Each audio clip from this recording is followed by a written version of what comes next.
एकंदरीत पक्षांतर्गत निवडणुका या आता दुर्मिळ व्हायला लागल्यात अशी परिस्थिती आहे आणि त्यामुळे पक्षांमध्ये घराणेशाही त्याच्याचबरोबर श्रीमंताचा पक्ष अशीच प्रतिमा व्हायला लागलेली आहे।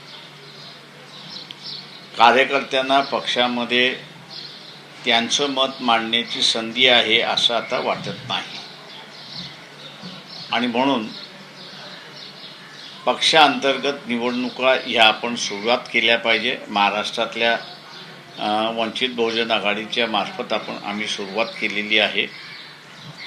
निवडणूक ही अध्यक्षपदासाठी निवडणूक आहे आणि त्याच्याच बरोबर महाराष्ट्र कार्यकारिणी जी आहे त्या महाराष्ट्र कार्यकारिणीच्या 12 सदस्यांसाठी आहे। अध्यक्षपदासाठी 3 उमेदवार आलेले आहेत आणि 12 महाराष्ट्र कार्यकारिणी सदस्यांसाठी 25 उमेदवारांनी फॉर्म भरलेत अशी परिस्थिती आहे। पक्षाच्या स्ट्रक्चरप्रमाणे 3 प्रकारचे सदस्य आहेत। एक आजीवन सदस्य आहेत, एक हितचिंतक सदस्य आहेत आणि तिसरा हा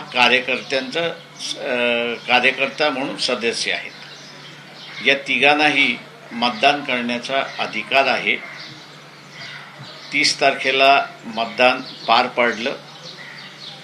एकंदरीत 8,000च्या वरती या तिन्ही कॅटेगरीजमधल्या लोकांनी मतदान केलं।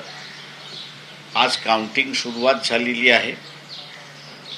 अध्यक्षांची एक वेगळी मतपत्रिका आहे आणि 12 कार्यकारिणी सदस्य जे आहेत त्यांची वेगळी मतपत्रिका आहे।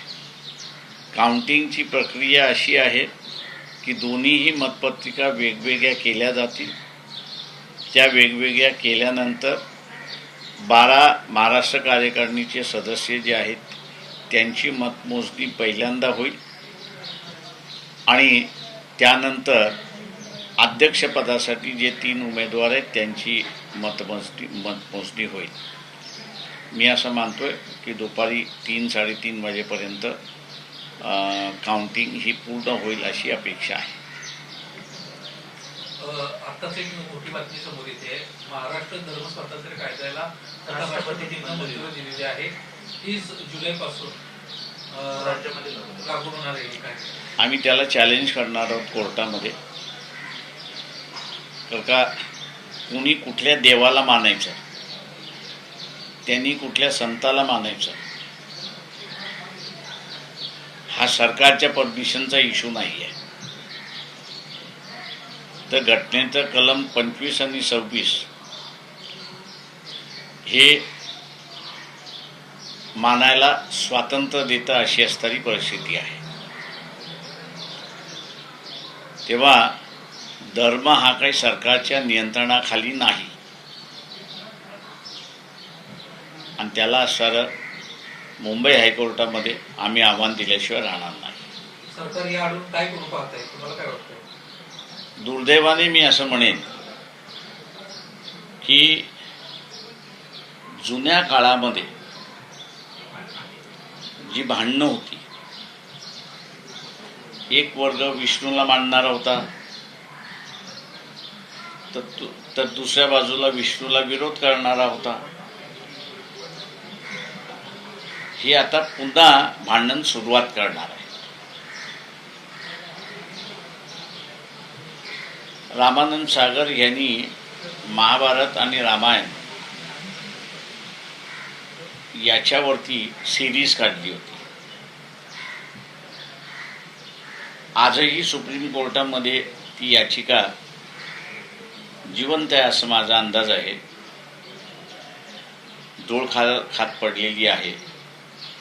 त्या याचिकेचा सार असा होता की कुठल्या देवाने कोणत्या देवासमोर झुकलं पाहिजे आणि ते दाखवल्यामुळे आमच्या भावना दुखवल्यात आणि त्याच्यामुळे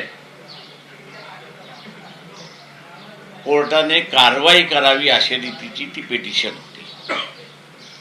आता ही हिंदूंमधलीच पिटिशन आहे. त्याच्यामुळे मी असताना मानतोय की हे जी जुनी भांडणं काळाच्या ओघामध्ये मिटलेली आहेत ती पुन्हा आता उकळून सरकार काढते का, हा त्याच्यातला महत्त्वाचा भाग आहे. सर, दुसरी एक राजकीय बातमी समोर आलेली आहे. सामनामध्ये तशी स्थापना झालेली आहे की मोदींनी आता फडणवीसांना केंद्रात जबाबदारी घेण्यास सुचवलेलं आहे. मी त्या सामन्याच्या कुठल्याही बातमीवरती भाष्य करत. E20 इथेनॉल मिश्रित पेट्रोल आणि प्युअर पेट्रोल लोकांना या संदर्भात कळलं पाहिजे, यासाठी अरविंद केजरीवाल दिल्लीमध्ये पंतप्रधानांच्या निवासस्थानावर मोर्चा काढतायत. आपल्या पक्षाची भूमिका या संदर्भात काय आहे आणि शासन लोकांची फसवणूक करते का? इथेनॉलच्या अनुषंगानं वंचित बहुजन आघाडीची काय भूमिका? एक लक्षात घ्या की ब्राझीलने हे पहिल्यांदा सुरुवात केला. एक मिनिट आणि 2 मिनिटात फोन करतो टी व्हीवाल्यांसमोर. तर एक आहे त्याच्यामध्ये की ब्राझीलने पहिल्यांदा हे सुरुवात केलं. जी अडचण आपल्याला दिसते तीही ब्राझीलला आली. ब्राझीलने असताना त्यांच्या गाडीमधलं इंजिन अमुक तमुक सगळं जे आहे ते बदललं आणि त्याच्यानंतर त्यांनी वापरायला सुरुवात केली.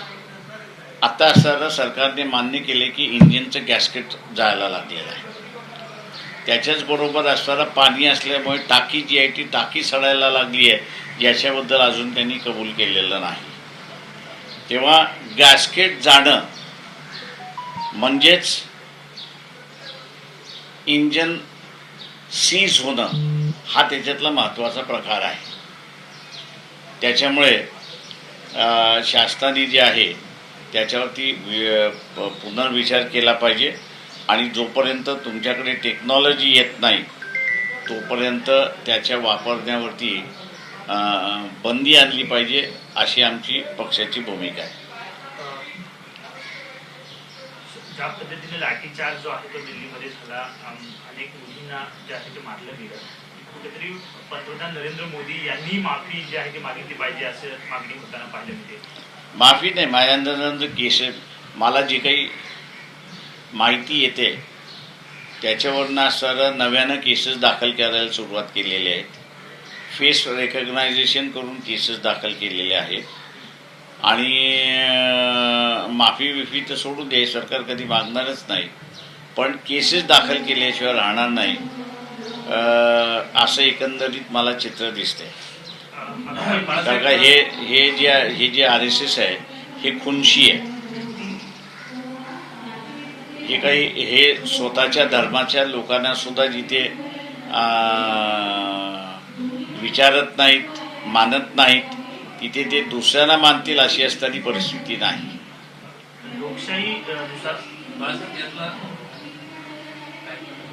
लोकशाहीनुसार सरकार बदलायला हवं. 2029ला कुठेतरी पॉलिटिकल स्टँड आम्ही घेऊ असं अभिजित दिपके आता बोलताना पाहिलं मिळतं. दुर्दैव असं आहे की अभिजित दिपकेला अजून माहिती नाही आणि कळलं नाही आहे की जोपर्यंत राहुल गांधी आहे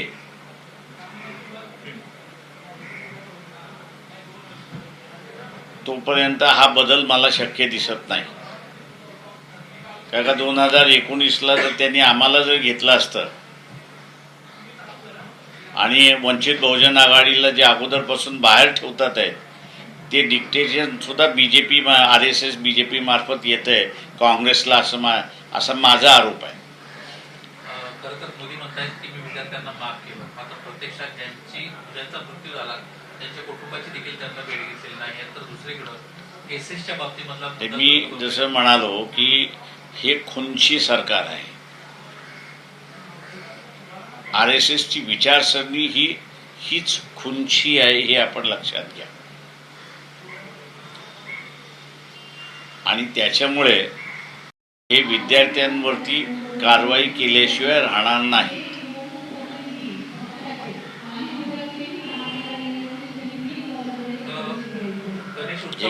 फोन करू का? शेवटचा प्रश्न, ज्यावेळेस गणेशोत्सवाचा विषय येतो त्यावेळी कोकण गणराज्याच्या संख्येचा प्रश्न असतो आणि अशा वेळी मुंबई गोवा महामार्गाच्या कामाचा देखील विषय येतो. अनेक वर्ष तुम्ही देखील पाहताय राज ठाकरे 1-2-3 दिवसात दौरा करणार आहेत. आपली काय भूमिका आहे, मुळात तिथं काय होतंय आणि कशामुळे अडचणी येत असतात? माझं म्हणणं असं आहे त्याच्यामध्ये की चोरांचं सरकार आहे, वसुलीचं सरकार आहे, त्याच्यामुळे नवीन काही आहे. आणि जे बघायला जाणार आहेत ते असणारे त्यांचे पाठी राखीत आहेत, काय त्याच्यामध्ये आहे नवीन. थँक्यू.